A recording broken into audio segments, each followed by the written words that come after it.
di modul tindak pidana KPK adalah suatu perbuatan yang dilakukan untuk mendapatkan beberapa keuntungan yang bertentangan dengan tugas resmi kebenaran-kebenaran lainnya.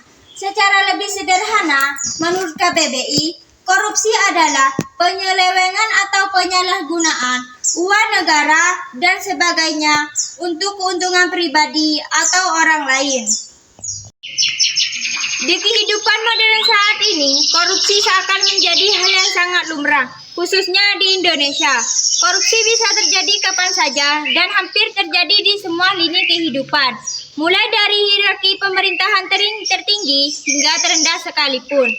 Banyak orang lupa jati diri, lupa akan tujuannya karena hanyut dalam kenikmatan duniawi. Berbagai bentuk korupsi seperti merugikan keuangan, negara suap-menyuap, penggelapan dalam jabatan, pemerasan, perbuatan curang, benturan kepentingan dalam pengadaan, dan gratifikasi seakan sudah tidak ada lagi yang peduli. Padahal di Indonesia sendiri sudah ada yang mengatur khusus mengenai tindak pidana korupsi.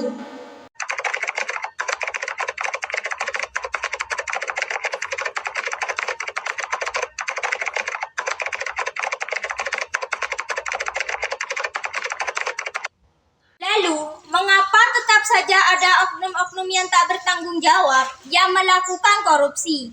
Salah satu contoh korupsi terbesar di Indonesia yakni penyelobotan lahan sawit seluas 3.995 hektar di wilayah Riau dengan tersangka pemilik PT Duta Parman, Grup Surya Darmadi, dan mantan Bupati Indragiri. Hulu periode 1998 sampai 2008 Raja Samsi Rahmat. Kasus ini menimbulkan kerugian mencapai 79 triliun. Nilai yang cukup besar bukan? Namun, apa yang terjadi?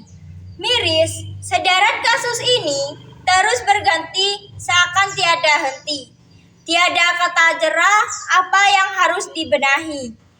Hukuman yang kurang efektifkah atau denda yang tak seberapa bagi mereka? Penahanan kasus korupsi sepertinya hanya sebuah dongeng pengantar tidur yang cukup dramatis.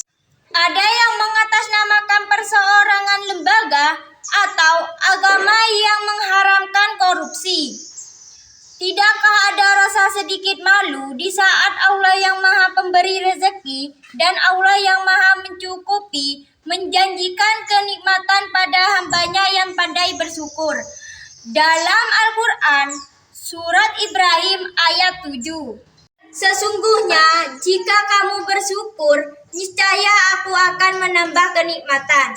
Tetapi jika kamu mengingkari kenikmatanku, maka sesungguhnya azabku lebih pedih. Kasus korupsi selalu saja menemukan investigasi.